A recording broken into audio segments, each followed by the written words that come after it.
Márcio Corvelo. Isso bate de novo na necessidade de se formar uma cultura e quadros qualificados. De fato. Bom, então vamos lá. Primeiramente, gostaria de agradecer ao Márcio e à Irene pelas as suas perguntas. Podemos agradecer, no caso, aos dois também, né? Mas o ponto-chave, e reforço o que eu havia comentado anteriormente, mas sim, o Márcio em específico, ele faz a pergunta em relação à questão da defesa civil na grade curricular da rede pública e privada de ensino. Vou dar um exemplo. A Secretaria de Educação aqui do Estado de Santa Catarina, por exemplo, juntamente com o CPL, nós já tentamos e começamos uma tratativa no intuito de verificar a melhor possibilidade para a inserção disso na grade curricular, né? Ou pelo menos como algo, uma disciplina que possa ser ofertada transversalmente à grade curricular. É que naturalmente existem alguns empecilhos que também eles ultrapassam, digamos, as competências naturais dos gestores. Por quê? Porque são empecilhos até de certa maneira complicadores. Não é que não há interesse, mas nós também precisamos ver o quê? Nós precisamos ver, por exemplo, a questão até mesmo da carga horária curricular que legalmente se exige que todas as escolas tenham ao longo do ano, certo? Nós temos que ver também uma questão até mesmo social, porque, por exemplo, o nosso regime hoje de estudo, na maioria das escolas, ele é de um período. Quer dizer, para que você possa, de fato, contribuir e colocar disciplinas na grade curricular, você vai ter que aumentar ou vai ter que retirar algumas. E isso se torna um pouco mais complexo de se trabalhar.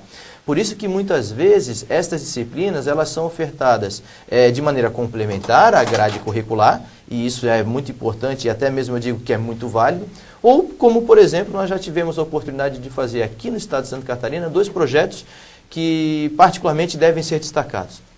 O primeiro é um chamado Percepção de Risco, a Descoberta de um Novo Olhar. Foi um projeto sensacional, realizado com adolescentes que estavam na época na 7ª, 8ª série. Nós trabalhamos com escolas públicas municipais, onde nós começamos a trabalhar exatamente o quê? A questão da percepção de risco. Quer dizer, fazer com que esses adolescentes começassem a descobrir o que estava envolvido dentro do assunto, do escopo em específico, e evidentemente pudessem inclusive canalizar isso em forma da sua percepção para nós, enquanto instituição ofertante, a respeito do desastre em específico. Foi muito interessante porque nós vimos muitas manifestações por parte desses adolescentes a respeito da sua percepção, e foi um projeto belíssimo, a tal ponto que, inclusive, era muito gratificante o retorno que nós recebíamos de diretores de escola, porque, ao mesmo tempo que nós capacitávamos os jovens, o nosso grande colaborador no momento da capacitação eram os professores das escolas. Então, você mobiliza, de certa maneira, um contingente significativo da sociedade para trás. E um outro projeto que, inclusive, aí não foi só em Santa Catarina, mas foi, juntamente com a Defesa Civil Nacional, foi um projeto comemorativo à Semana Nacional da Defesa Civil.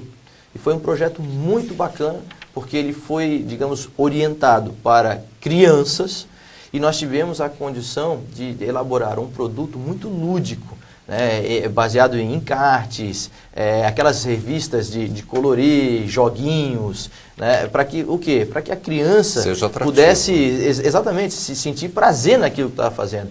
Nós fizemos até um misto de jogo da vida, né? Eu acho que foi muito bacana. Se acontecer isso, vai para tal casa. É aquele jogo que hoje, por exemplo, é um negócio que é muito bacana, e você contribui de que maneira? Fazendo com que a criança, de fato, possa se acostumar com essa questão. Cabe destacar, o Rafael Chadec estava presente, esse ano teve em Genebra o encontro mundial de nações que foram trabalhar exatamente a questão da proteção civil, da questão do risco, certo?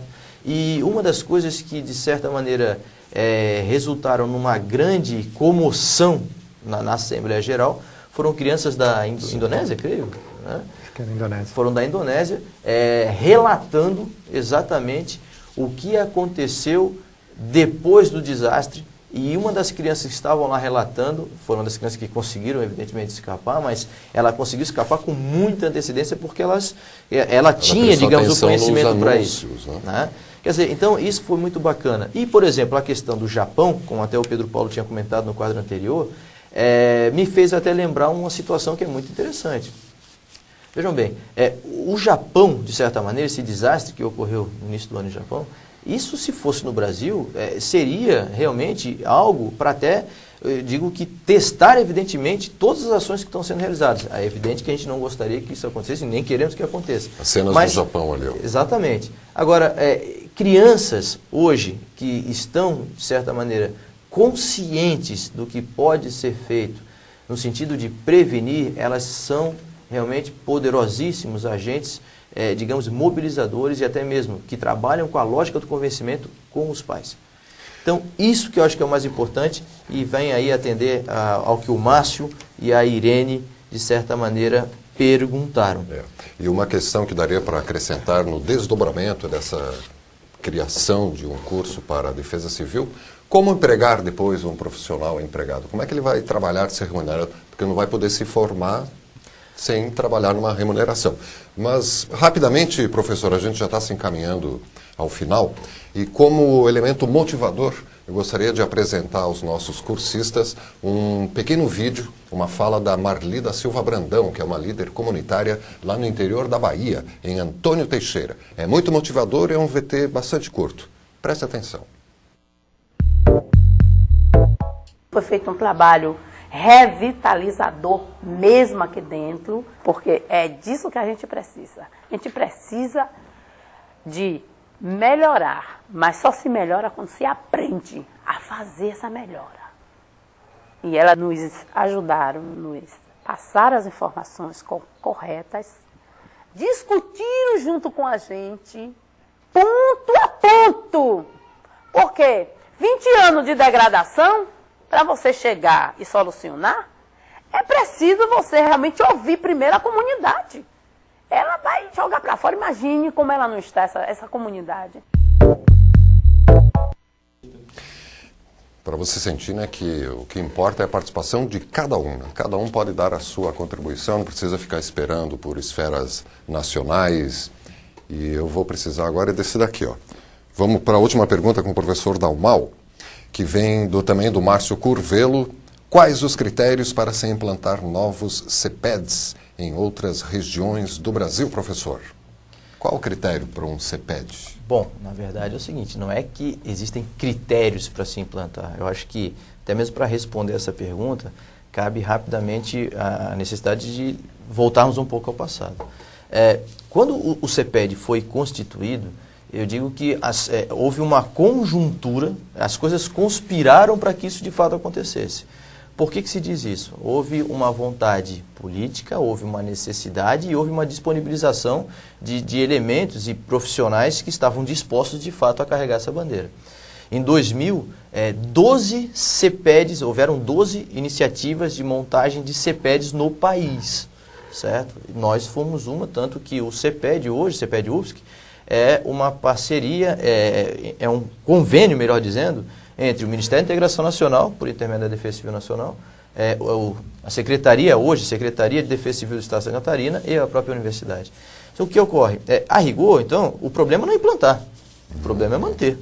Né? Porque, por exemplo, nós, enquanto instituição de ensino, nós não somos mantidos pela Defesa Civil, nós não somos mantidos pela Defesa Civil do Estado de Santa Catarina, nós não somos mantidos pela universidade, nós trabalhamos por projetos. Tanto que dos 12 que começaram, apenas 3 permaneceram, certo? E aquele negócio, as demandas de projeto, de fato, fazem com que hoje este centro de pesquisa na qual nós pertencemos possa, de fato, contribuir de alguma maneira e os outros também. O ponto que deve ser destacado aqui, Márcio, é que, em função dessa manutenção, a participação, como até mesmo o próprio Rafael Xadé comentou, a participação de pessoas que tenham a competência para tanto, ela é mais que necessária. Seja por intermédio do voluntariado, seja por intermédio, por exemplo, até mesmo da estrutura administrativa. Hoje, isso é muito importante. E as pessoas, de fato, devem também gostar do que fazem, porque é trabalhar com algo que, de certa maneira, além da sua complexidade, está sobre a vista de todo mundo, né? Principalmente depois do desastre. Professor Dalmal, que horas são, Rafael? 5 horas mais 20 minutos. Horário de Brasília. Horário de Brasília. Estamos chegando ao final desta teleconferência de abertura da capacitação básica em defesa civil. Professor Dalmau, por favor, suas considerações finais, né, motivacionais, para esses cursistas em grande número, né, com muita participação, se sentirem motivados.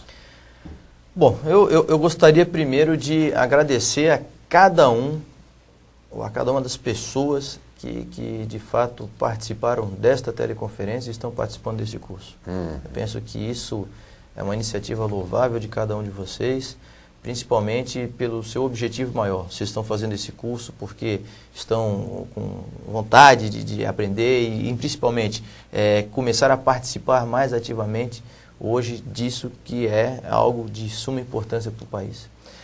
Em termos motivacionais, seria mais objetivo nessa questão, é que o curso ele foi estruturado para quê? Para possibilitar com que esse aprendizado ele ocorra sem pressa. Apesar de que nós temos um tempo disponível para esse curso, o aprendizado ele pode ocorrer sem pressa. Então, o que eu sugiro a você? Primeiro, nós disponibilizamos um módulo, o primeiro módulo, né, a respeito da primeira unidade. Estude com calma, estude com muita calma. Você vai ter tempo, daqui a pouco estaremos lançando o segundo módulo, o terceiro e o quarto, e aí você terá, digamos, acesso a todo o conteúdo desse curso. Mas estude com calma esse módulo. Entre no ambiente. Nós, inclusive, gostaria até de passar aqui uma informação, que as atividades de aprendizagem relacionadas ao módulo 1, elas estarão disponíveis no ambiente a partir de amanhã. Então, você pode trabalhar com calma, você pode pesquisar com calma. Sugiro, inclusive, porque a educação à distância é bacana por isso, você pode trabalhar a troca nos 4 cantos do país. Veja só a quantidade de pessoas que interviram e principalmente a localidade dessas pessoas. Então, se você tiver acesso a curiosidades, informações, notícias em geral, que possam contribuir exatamente para essa construção, essa disseminação do escopo do curso, fique à vontade. Nós temos lá um espaço no ambiente específico para isso. Né? Disponibilizamos, inclusive, Silvio, vários documentos complementares que podem, digamos, ampliar, subsidiar o entendimento, né? Que é algo que, inclusive, a Defesa Civil deseja. Quer dizer, não vamos ficar apenas nos módulos, vamos além, nós podemos ir além. E, principalmente, participe do fórum, participe trocando ideias com o seu tutor, é muito importante essa interação e eu penso que, a partir disso, essa experiência ela se tornará uma experiência muito válida, muito gratificante. O que nós desejamos, sim, é que ao final do curso as pessoas cheguem à conclusão de que, olha, valeu a pena, nós queremos mais e aí sim vamos atrás de mais. A internet possibilita tudo isso. Obrigado, professor Dalmau. Eu agradeço. Rafael Schadek, diretor do Departamento de Minimização de Desastres da nossa Secretaria de Defesa Civil. Um prazer conhecê-lo, obrigado por ter estado conosco durante toda esta teleconferência. E o que podemos deixar de motivacional para os nossos telespectadores? Bom, primeiro também, em nome da Secretaria, eu queria agradecer, né, a disponibilidade de vocês estarem disponibilizando o tempo de vocês para estar se dedicando a esse assunto fundamental. Nós queremos que vocês se dediquem, né, o professor Dalmau colocou muito bem, a aprofundar o assunto, né, vocês vão descobrir passo a passo nos módulos que eles vão ficando um pouco mais complicados, vão ficando um pouco mais desafiadores, os assuntos vão se afunilando um pouco, né, para essa formação básica de vocês. Né? Novamente, o objetivo do curso é introduzir essas pessoas, vocês que estão iniciando no tema, as questões de defesa civil. Então, nos acompanhem, nos informem do andamento de vocês, a gente tem uma estrutura disponível para estar apoiando, como o professor colocou, interajam entre vocês, interagem entre os tutores, e contem com a Secretaria para tanto responder as perguntas de vocês, né, nossos especialistas, quando os assuntos forem mais relacionados a questões específicas, né, do funcionamento da Defesa Civil no país, questões legais e questões de curiosidade de vocês, nós estamos à disposição. Né? Tivemos várias perguntas que não puderam ser respondidas, mas com certeza elas serão da forma que for por e-mail ou pela rede, né? Bom, gente, bom curso, aproveitem, ele foi desenhado para vocês, é um trabalho que, como eu falei no começo, na abertura, foi desenhado nos últimos meses, várias pessoas se dedicaram, conteudistas do país inteiro se envolveram, né? A gente tivemos relatos aí da Bahia, tivemos relatos de Pernambuco, vamos ter outros em outros momentos, Então, aproveitem, se dediquem, tenho certeza que vocês vão aproveitar muito e no final do último módulo vocês vão olhar isso como um todo e ver o que nós pensamos, o que nós imaginamos para vocês. Tá bom? Muito obrigado. Obrigado mais uma vez pela presença, Rafael Chadec, diretor do Departamento de Minimização de Desastres da Secretaria de Defesa Civil, e obrigado ao professor Marcos Dalmal, diretor de Pesquisa e Extensão do Centro de Estudos e Pesquisas em Desastres aqui da nossa Universidade Federal. Agradecemos também aos convidados que nos acompanham aqui ao lado e especialmente às mensagens que ficaram sem resposta aqui e terão a sua resposta em rede do Malaquias da Defesa Civil de Guaratinguetá, José Henrique de Serrinha, Bahia, de Monte Alegre de Sergipe, Cícero Aristides Sobrinho, Ubiraci, radioamador em Teresópolis, Rio de Janeiro, de Monte Alegre de Sergipe, o Cícero Aristides Sobrinho novamente, o Marcelo Sobral de Laguna, aqui de Santa Catarina, de Forquilha, Ceará, Célio Cavalcante, um abraço também a Eric Busmeyer, Recife, Pernambuco, Marcos Paulo, Rio de Janeiro, Aline Falabride, Itamirim, Santa Catarina, José Henrique Serrinha, Jorimar Gomes, do SEDEC do Rio Grande do Norte, e o Cícero Aristides, de Monte Alegre, Sergipe. Essas respostas todas chegarão por rede. Não deixe de participar. E não deixe de consultar o AVA, fique atento ao calendário com os prazos para os trabalhos. Vamos nos encontrar novamente aqui ao vivo no dia 14 de dezembro, uma quarta-feira, para a teleconferência de encerramento desta capacitação em defesa civil.